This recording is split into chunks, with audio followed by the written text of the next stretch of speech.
예로부터 그 어느 나라든지 전해 내려오는 이야기들이 있어요. 입에서 입으로 구전되어 내려오죠. 그것을 민담이라고 얘기합니다. 민담. 그 민담 가운데 재밌는 이야기가 하나 있습니다. 여러분들 아시는 이야기일 텐데요. 어느 나무꾼이 산에 나무를 하러 갔어요. 나무를 하러 갔는데 마침 좋은 칡넝쿨이 이렇게 있어서 그 칡넝쿨을 거두려고 이렇게 하는데 뭐가 손에 잡히는 거예요. 뭉클한 게 잡혀요. 그래서 보니까 이게 웬일입니까? 보니까 호랑이 꼴이에요. 호랑이가 그 밑에서 그늘을 피해 잠을 자고 있던 겁니다. 그러니까 쉽게 얘기하면 잠자는 호랑이를 건드린 거예요. 얼마나 놀랐겠어요. 그래서 이 나무꾼이 재빠르게 나무 위로 올라갔습니다. 호랑이가 깨났어요. 보니까 누가 자기를 깨웠잖아요. 그러니까 화가 났습니다. 보니까 웬 사람이 하나 있는데 나무 위에 올라가 있거든요. 그래서 그 나무 밑에 가서 막 표효를 하면서 그 나무를 흔들기 시작한 겁니다. 그러니까 이 나무꾼이 그만 그것에 놀라기도 하고 그리고 흔들리니까 떨어졌어요. 떨어졌는데 하필이면 떨어진 곳이 호랑이 등이에요. 자, 한번 생각해 보세요. 호랑이 등으로 딱 떨어지니까 누가 더 놀랬을까요? 나무꾼도 놀랬지만 호랑이도 놀랬습니다. 뭐가 뚝 떨어졌는데 등 위에 딱 붙어서 떨어지지 않거든요. 그럴 수밖에요. 떨어지면 죽는데요. 끝까지 붙들고 있는 겁니다. 그러니까 이 호랑이는 그걸 어떻게든 떨어뜨리려고 달리기 시작합니다. 그러면 이 사람은 죽어도 떨어지면 안 되니까 끝까지 잡고 있습니다. 이러고 호랑이가 산을 지나 들을 지나 동네를 지나 돌아다니는 거예요. 그런데 한 농부가 농사를 짓다가 너무 힘이 들어서 나무 그늘에 쉬고 있었어요. 나는 언제나 이 지긋지긋한 농사 일에서 한번 해방되어 보나. 왜 내 인생은 일을 해도 끝이 없는가. 자기 자신의 신세를 한탄하며 그리고 앉아 있는데 이게 웬일입니까? 앞에 보니까 웬 사람이 호랑이를 타고 그리고 막 돌아다니는 겁니다. 이걸 보면서 화가 난 거예요. 그래서 불평을 하는 겁니다. 어떤 놈은 평생 나는 무슨 팔자가 평생 땀 흘려 일해도 끝이 없는데 어떤 놈은 팔자가 좋아서 빈둥빈둥 놀면서 호랑이 등을 타고 유람을 다니는가. 농부가 지금 어떤 상황인지 죽기 살기로 매달려 있는 걸 모르는 거죠. 여러분, 우리가 가만히 인생 살다 보면요, 나는 정말 힘든데 다른 사람은 안 힘든 것 같아요. 남들은 보면 다 괜찮아 보여요. 행복해 보여요. 여유가 있어 보여요. 나만 고생하는 것 같아요. 나는 뜨거운 떼약볕에서 일을 하고 있는데 다른 사람은 다 호랑이 등을 타고 돌아다니는 것 같습니다. 그런데 사실은 다 비슷해요. 제가 잘 알아요. 제가 여러분을 잘 알잖아요. 겉으로 별 문제가 없어 보이는 것 같은데 그 안을 열고 보면 그 안에 문제가 다 있어요. 똑같은 고민을 하고요. 똑같은 외로움 속에 다 몸부림치고 있습니다. 남과 비교하면 내가 작아 보이지만 사실은 똑같아요. 나에게만 아픔이 있는 것이 아니라 실상은 다 모든 사람들에게 아픔이 있고 상처가 있고 고민이 있고 그리고 문제가 있는 거죠. 다 있어요. 이런 마음으로 우리가 서로를 좀 바라볼 수 있다면 얼마나 좋을까. 아마도 더 따뜻한 세상이 되지 않을까요? 남편과 아내가 서로를 그렇게 바라볼 수 있다면, 그리고 부모와 자녀가 그런 마음으로 애틋한 마음으로 바라볼 수 있다면, 함께 신앙생활하는 우리가 서로를 그런 마음으로 바라볼 수 있다면. 자, 옆에 있는 분들 한번 보세요. 아까 인사도 안 했는데 지금 인사하려고 아까 내가 광고 시간에 인사 안 한 거예요. 옆에 있는 분들 보세요. 좀 가장 따뜻한 눈으로 좀 보세요. 그리고 그렇게 얘기하세요. 힘드시죠? 아니, 그냥 그렇게 영혼 없이 말고 정말 가슴에서 우러러 나와서 따뜻한 마음으로.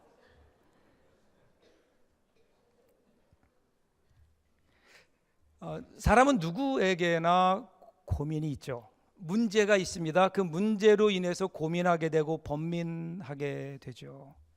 오늘 우리가 읽었던 말씀도 보면요, 이 고민 이야기가 나옵니다. 자, 1절부터 볼까요?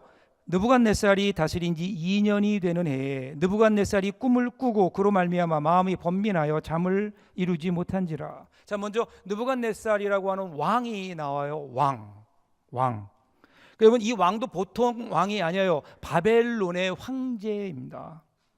바벨론이라고 하는 나라는요, 그 당시에 최고의 패권을 가지고 있던 아시리아와 이집트를 꺾고 페르시아와 팔레스타인 지역, 메소포타미아 지역을 전체를 점령했던 어떤 면에서는 최고의 대국을 이루었죠. 그 제국의 왕이 느부갓네살이에요.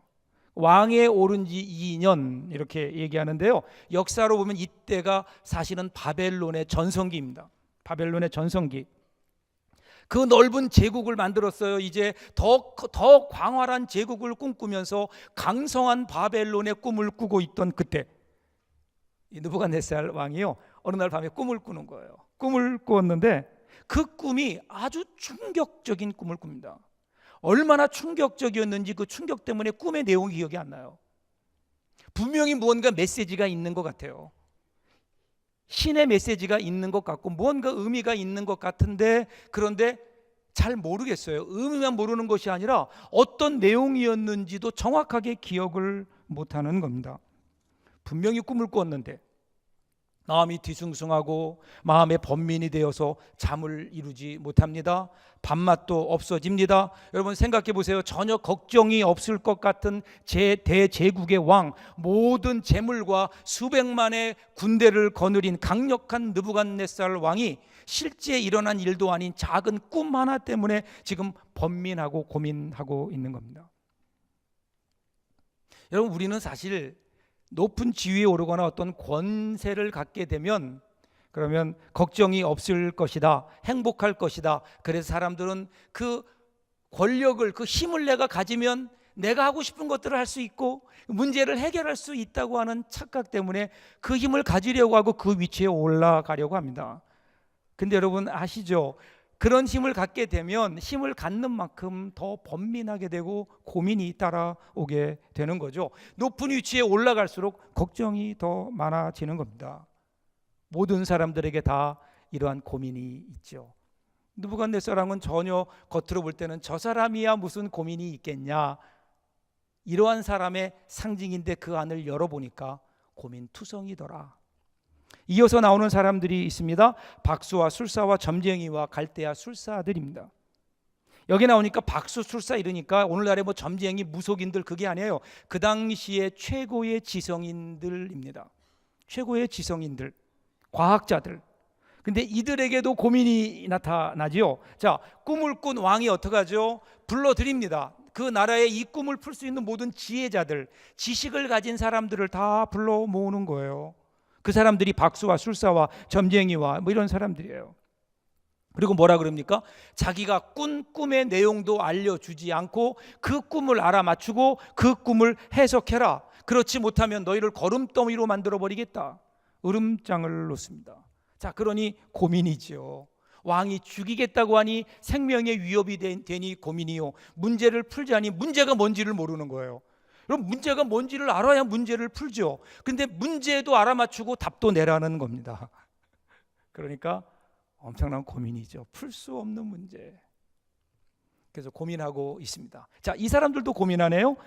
이뿐인가요? 여기 어떤 면에서는 주인공으로 등장하는 다니엘도 보니까 다니엘도 여기서 별반 다르지 않습니다. 그가 위대한 신앙을 소유했고 하나님의 사람이면 틀림이 없지만 주위 환경이 복잡하니까 거기에 휘말릴 수밖에 없죠. 왕이 너희들 이 문제를 풀지 못하면 죽이겠다라고 얘기했던 사람들 중에 다니엘이 속하는 거예요. 그러니까 문제 풀지 못하면 다니엘도 죽는 겁니다. 다니엘에게도 문제가 있죠.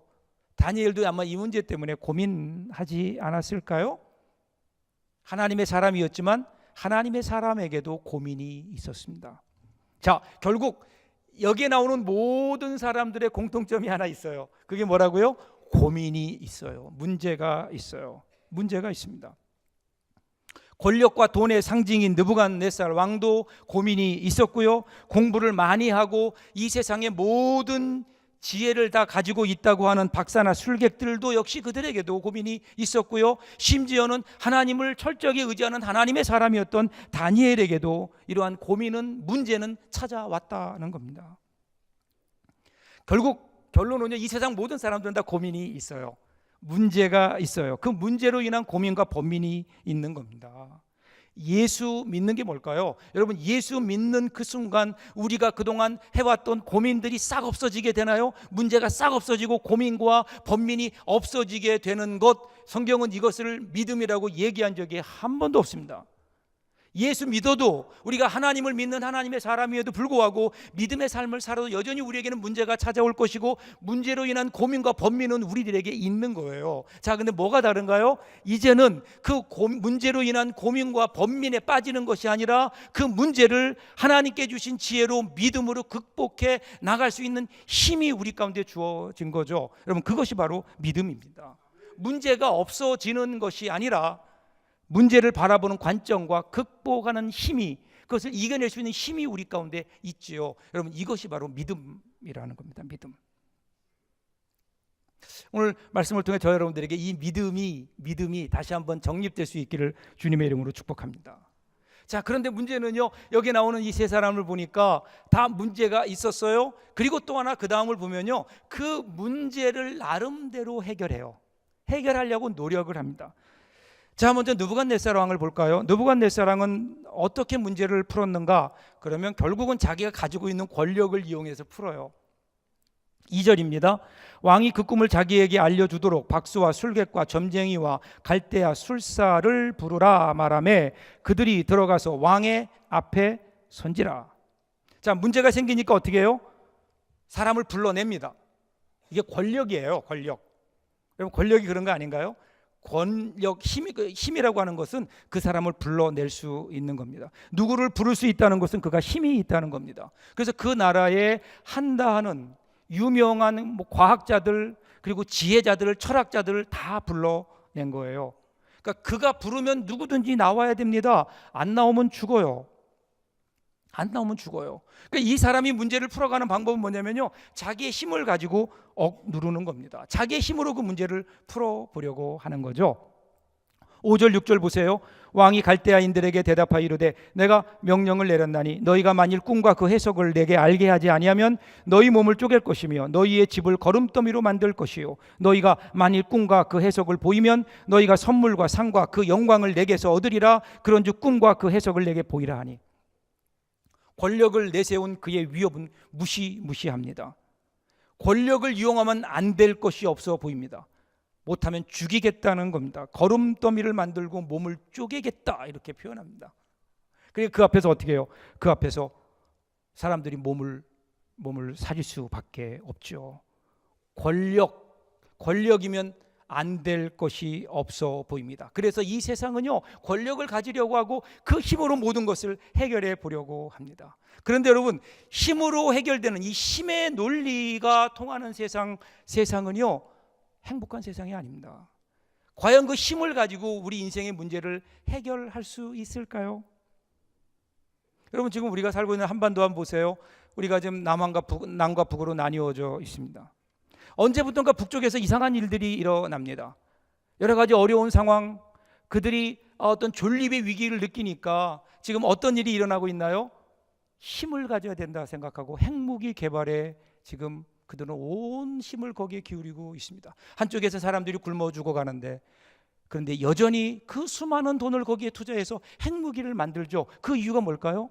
힘의 논리입니다. 힘이 있어야 살 수 있다는 겁니다. 이 세상은 힘의 논리로 돌아갑니다. 그러니까 이것을 바라보고 있는 우리는 어떻습니까? 불안하지요. 불안하니까 어떻게? 우리도 힘이 있어야 되겠다. 우리도 저것을 막을 수 있는 힘이 우리에게 있어야 되겠다. 그래서 사드도 갖다 놓고 뭐도 갖다 놓고 지금 그러려고 나라가 복잡합니다. 어쩔 수 없는 일이라고 우리 스스로 얘기할 수 있겠지만, 사실은요, 과연 우리가 이 힘의 논리에다가 우리 민족의 미래를, 우리 민족의 운명을 과연 맡길 수 있을까? 지금 힘의 논리로 돌아가는 이 상황 속에서 과연 이 힘의 논리가 우리 민족의 안전을 보장해 줄 수 있을까? 우리가 갖고 있는 이 분열의 문제, 남북한의 분단의 문제가 과연 힘의 논리로 해결될 수 있을까요? 어쩌면 공멸로 끝날 수도 있기 때문에 이것을 바라보면서 여러분, 우리가 살고 있는 이 세상은 절대로 힘으로 눌러서 해결될 수 있는 문제들이, 중요한 문제들은 절대로 힘으로 해결될 수 없는 겁니다. 왜 그런가 하면, 만약에 힘으로 해결할 수 있었다면 모든 힘의 근원 되시는 하나님께서 그 힘을 사용하셨겠죠. 그 힘으로 한번 하나님이 그 힘을 사용하시면 끝날 일인데, 하나님은 절대로 하나님의 힘을 사용하신 적이 없습니다. 하나님이 우리에게 나타내신 것은 사랑입니다. 우리가 죄 가운데 있었어요. 우리가 죽음 가운데 있었습니다. 우리들을 구원하시기 위해서 하나님이 하신 일은 하나님의 힘을 보여주신 것이 아니라 하나님의 연약함을, 하나님의 사랑을, 하나님의 나약함을 보여주셨어요. 인간의 몸을 입고 이 땅에 오셨어요. 십자가에 죽으셨어요. 그래서 우리의 죄를 대신 지시고 예수님이 십자가에 죽으심으로 우리가 구원을 얻게 되었잖아요. 무엇인가요? 사랑의 논리입니다. 십자가의 논리입니다. 우리 예수 믿는 사람들은요, 힘으로 세상의 문제를 해결하는 사람들이 아닙니다. 그리스도의 복음으로, 십자가의 논리로, 사랑의 논리로 주님이 이 땅에 이루어 놓으신 그 구원의 사역을 전하는 사람들이 저와 여러분, 그리고 우리 교회 아닐까요? 힘의 논리, 이것으로, 힘으로 이 세상의 문제를 절대로 해결할 수 없습니다. 자, 두 번째 보면요, 갈대아 술사들을 봅니다. 이들은 문제를 어떻게 풀었나요? 4절을 보세요. 갈대아 술사들이 아람 말로 왕에게 말하되, 왕이여 만수무강하옵소서. 왕께서 그 꿈을 종들에게 이르시면 우리가 해석하여 드리겠나이다 하는지라. 이렇게 나와요. 자, 술사는 지금 뭘 하나요? 문제를 풀기 위해서 뭐를 요구하죠? 꿈이 뭐냐 하는 걸 묻습니다. 그러니까 기초 자료를 요구하는 거예요. 뭘 문제를 풀려면 문제가 있어야 되니까 기초 자료를 요구하는 겁니다. 요즘 말로 하면 학자나 지식인들에게 속하는 사람들입니다. 그런데 그 다음 어떻게 되나요? 11절 보면, 왕의 물으신 것은 희한한 일이라. 육체와 함께 거하지 아니하는 신들 외에는 왕 앞에 그것을 보일 자가 없나이다. 할 수 없다는 거죠. 당연하죠. 문제가 없는데 어떻게 그 문제를 풀어요? 문제가 뭔지를 모르는데. 문제가 있으면 그 문제를 어느 정도 풀어나갈 수 있지만 문제를 모르니까 그 풀 수 없다라는 거죠. 여러분, 이게 암시하는 게 뭘까요? 과학과 지식으로 풀 수 없는 문제들이 분명히 있다는 겁니다. 지식의 한계, 지식의 한계. 여러분, 과학적 지식이 뭘까요? 과학적 지식이라고 하는 것은 우리 경험이에요. 그죠? 우리가 경험한 것, 이러한 우리가 경험했던 것을 토대로 해서 나름대로 합리적으로, 논리적으로 추론해 나가는 것이 과학이죠. 과학. 예를 들면 여러분, 진화론이 그런 거예요. 진화론이 우리가 발견했던 여러 가지 단편적인 지식을 가지고 그것을 가지고 추론하는 하나의 가설에 불과한 겁니다. 그것이 우리 인류의 근원을, 우리 인류의 어떤 기원을 설명하지 못하는 거죠. 설명하지 못하는 겁니다. 자, 오늘 문제는요, 우리의 경험이 중요하긴 한데, 그리고 그것을 합리화하고 과학적으로 그것을 체계적으로 만드는 것도 중요한데, 그런데 그것 가지고 과연 우리 인생의 문제를 해결할 수 있겠는가? 그렇지 않다는 겁니다. 왜 그럴까요? 우리 경험에는 한계가 있어요. 첫 번째, 우리 경험이라고 하는 것은요, 우리 경험이라고 하는 것은 경험의 영역이 작아요. 여러분, 우주 삼라만상에 일어나는 모든 일들 가운데 여러분들이 경험한 것과 경험하지 못한 것 어느 게 더 많을까요? 여러분이 아는 것과 알지 못하는 것 어느 것이 더 많을까요? 그 말할 것도 없죠. 우리가 경험한 것은 지극히 일부분입니다. 거기에다가 우리가 경험했다고 하지만 그 경험한 것이 과연 그 실체를 정확하게 알 수 있느냐, 그것도 또 의심의 문제죠. 그 자체가 우리가 경험한 것이 사람들에 따라 다르게 경험될 수 있고 주관적이기 때문에 100% 신뢰할 것이 못 된다라는 겁니다. 그래서 전에도 제가 말씀드린 기억이 나지만 사람들이 이러한 지식의 한계에 빠져 살아가는 거예요. 여러분, 미국 미시시피강 유역에 가면은요, 거기에 전설처럼 내려오는 이야기가 하나 있어요. 미시시피 강변에서 평생을 낚시했던 어떤 한 할아버지의 이야기인데요, 이 할아버지가 유명한 이유는 단 하나입니다. 오른손엔 낚싯대를 들고요, 왼손에는 잘 하나 들고 있는데 자가 30cm예요. 30cm 자를 들고 있는데 고기를 잡아서 그 자를 갖다가 대는 거예요. 그래서 물고기가 자의 길이보다 크면 버려요. 작으면 그물 속으로 집어넣습니다. 보통 반대잖아요. 작으면 놔주고 크면 가져오잖아요. 근데 이 할아버지는 항상 반대였어요. 30cm보다 크면 버리고 작으면 그러면 잡는 거예요. 그래서 왜 그러냐라고 물으니까 그 낚시꾼 할아버지의 대답은 아주 간단했습니다. 그 이유는 우리 집에 있는 프라이팬의 지름이 30cm입니다. 그보다 더 큰 건 들어가지 않는다는 거예요. 그래서 버리는 거예요. 그래서 유명합니다. 혹시 여러분 오늘 우리의 사고가 그렇지 않을까요? 우리가 가지고 있는 어떤 30cm밖에 안 되는 우리의 생각을 딱 정해놓고 여기에 안 맞으면 버려요. 다 틀리다라는 겁니다. 받아들이지 않습니다.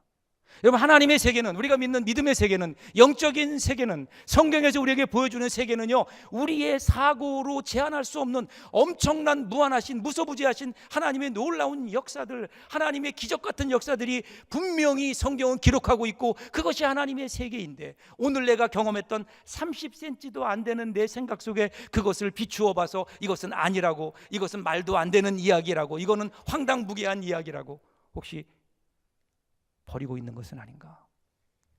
우리의 사고.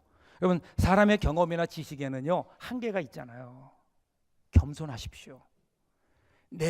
나는 30cm짜리 밖에는 안 되는 겁니다. 하나님을 의지해야 됩니다. 우리의 틀에 하나님을 가두지 마십시오. 여러분의 경험과 여러분의 지식으로 하나님의 세계를, 그 영적인 세계를, 신앙의 세계를 판단하지 마십시오. 우리의 지식으로는 결코 문제를, 삶의 심오한 문제들을 풀어갈 수 없습니다. 자, 그러면 오늘 주인공인 다니엘은 어떨까요? 오늘 다니엘을 보면 14절부터 16절에 보면 나오죠.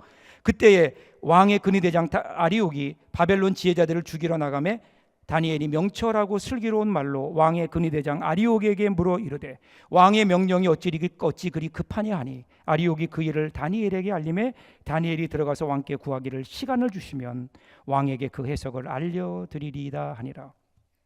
이게 대단한 용기예요. 지금 왕의 명령이 어떤 거죠? 이거를 문제를 너희들이 스스로 그 꿈을 알아내고 꿈을 해결하지 못하면 다 죽는 거예요. 그리고 그 가운데 다니엘도 속해 있어요. 다니엘도 그 지혜자 중에 하나거든요. 지금 여기서 최고의 상책은 뭘까요? 가능하면 왕의 눈에 안 띄는 거예요. 도망가야 돼요. 왕의 눈에 안 띄어야 되는데, 보세요 여러분, 다니엘은요 오히려 왕 앞에 나가잖아요.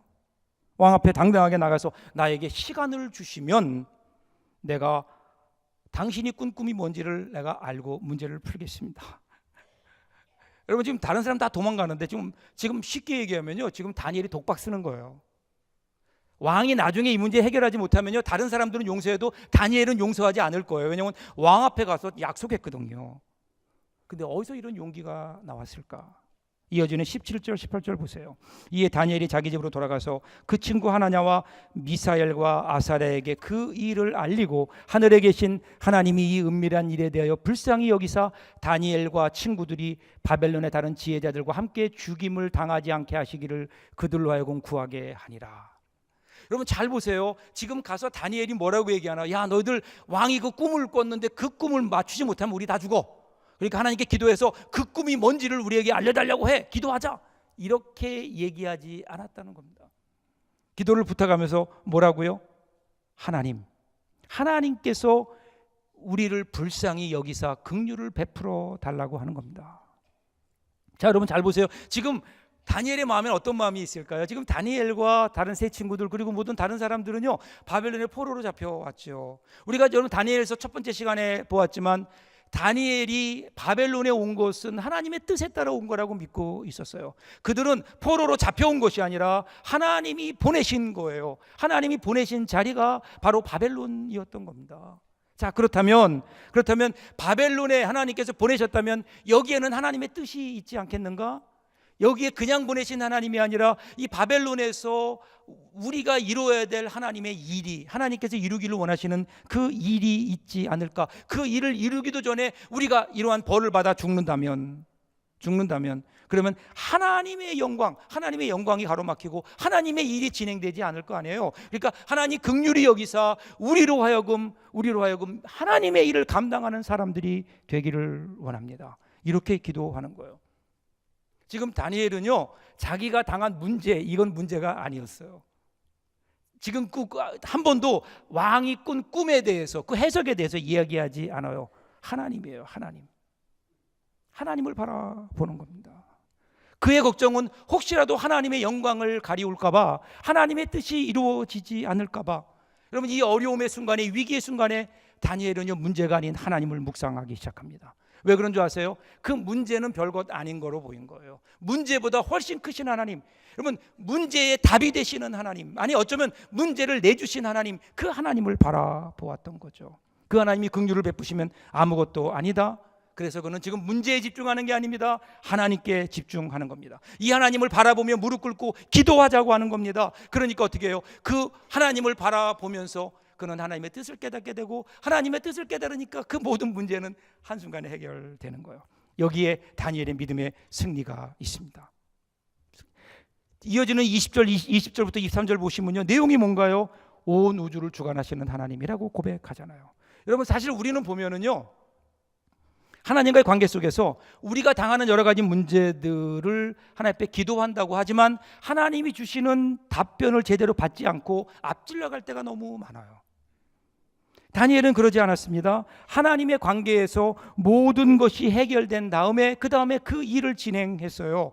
여기서 우리가 분명히 깨달아야 될 것이 있습니다. 오늘 우리가 무엇을 행하고자 할 때, 무언가를 결정할 때에, 어떤 일들을 새롭게 시작할 때, 아니면 중대한 결정을 해야 될 때에, 우리 인생에 문제가 다가왔을 때에, 우리가 풀어야 될 문제가 우리 가운데 왔을 때에, 그때 하나님 앞에서 분명하게 그 문제를 먼저 해결하는 일이 중요하다는 겁니다. 많은 경우에 보면요, 우리가 장래 문제를 고민합니다. 근데 고민하지, 우리가 과연 이 문제를 놓고 하나님의 뜻을 구하며 나의 장래에 하나님이 하기를 원하시는 하나님의 뜻이 무엇인가는 우리들이 사실은 잘 듣지를 못하잖아요.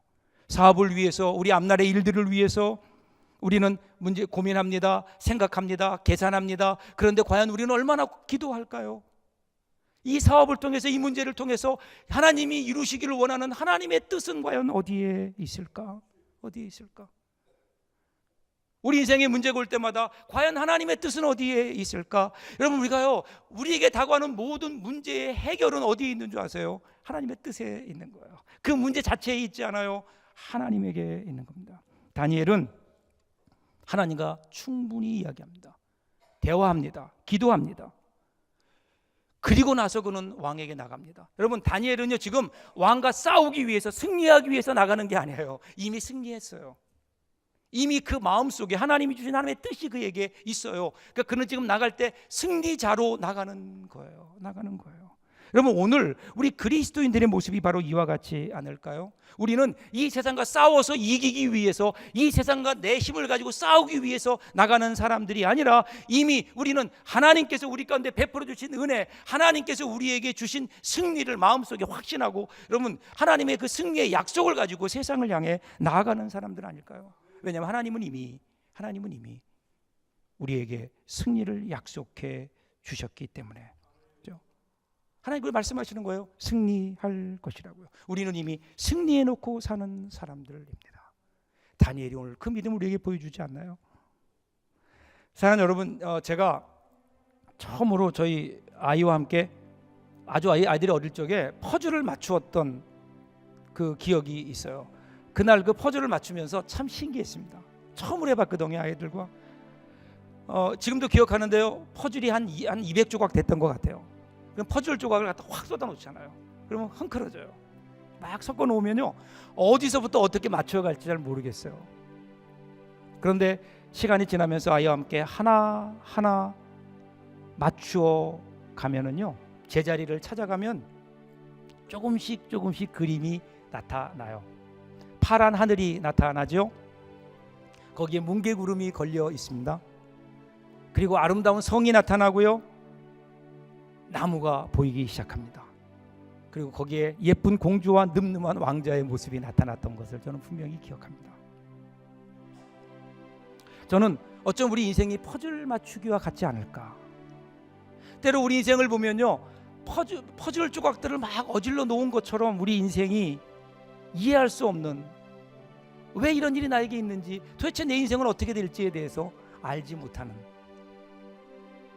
근데 우리가 기도하며 시간이 지나며 하나님 주신 말씀을 통해서 깨닫다 보면, 그러면 어느 순간 보면 조금씩 보이기 시작하잖아요. 그렇죠? 하나님께서 우리 인생의 안개를 걷어주시고 희미했던 것을 보여주기 시작하면, 그럼 우리도 모르는 사이에 우리 가운데 조금씩 하나님께서 내 인생을 이렇게 인도해 가시는구나라고 하는 그림들이 보이지 않나요? 왜 그때 그 사건 그 사람과 만나야 됐고, 왜 나에게 그런 문제가 있었고, 왜 나에게 그런 아픔이 있었는지, 왜 나에게 이러한 번민과 고민들이 있었는지, 그때는 내 지식과 나의 힘으로는, 내 안목으로는 도저히 풀어낼 수 없었던 그 문제들이, 그 안에 하나님의 이런 인도하심이 있었구나. 주님의 뜻 안에서 하나하나 드러나고 밝혀지는 것을 보게 됩니다. 그러므로 여러분, 눈에 보이는 것만 보지 마십시오. 느껴지는 것만 느끼지 마십시오. 귀에 들리는 소리만 듣지 마십시오. 경험되는 이 세상, 이것이 전부가 아니기 때문에 그렇습니다. 지금 겪고 있는 사건만, 문제만 거기에 집중하지 마십시오. 그 너머에 있는 큰 그림을 우리가 좀 봐야 되지 않을까요? 그것은 하나님을 바라보는 일입니다. 하나님을 바라보면 나를 향하신 하나님의 뜻을 우리들이 어떤 경로로는 깨닫게 된다면, 그럼 여러분, 하나님의 그 뜻 안에서, 그 하나님의 뜻이라고 하는 빛 아래에서 오늘 우리가 당하는 문제는 분명히 거긴 답이 있고요, 왜 우리에게 그런 문제가 있는지 하나님께서 우리를 알게 하실 것이기 때문에. 그래서 여러분, 우리 인생의 위기는요, 살다 보면 위기를 당하게 되는데, 위기는 위기가 아닙니다. 위기는 우리에게 기회입니다. 하나님의 뜻을 볼 수 있는 기회입니다. 하나님의 뜻이 무엇인지도 모르는 채 그냥 내 마음대로 살았던, 내 교만하고 내 힘과 내 지혜와 내 능력 가지고 살아왔던 우리 인생을 잠시 멈추고 하나님께서 하나님의 뜻을 보라고 우리에게 주시는 축복의 기회가 아닐까요? 그렇다면 오늘 우리에게 어떤 문제가 있나요? 하나님을 좀 바라보십시오. 하나님을 바라보며 하나님의 뜻을 구하십시오. 그리고 하나님의 뜻을 이해하고 그 뜻 가운데 여러분의 인생을 다시 한번 보십시오. 분명히 보일 겁니다. 하나님의 인도하심이 보일 겁니다. 그때 우리는 비로소 승리할 수 있지 않을까요? 오늘 저와 여러분들에게 이 아름다운 승리의 은혜가 가득하시기를 주님의 이름으로 축복합니다. 기도하겠습니다.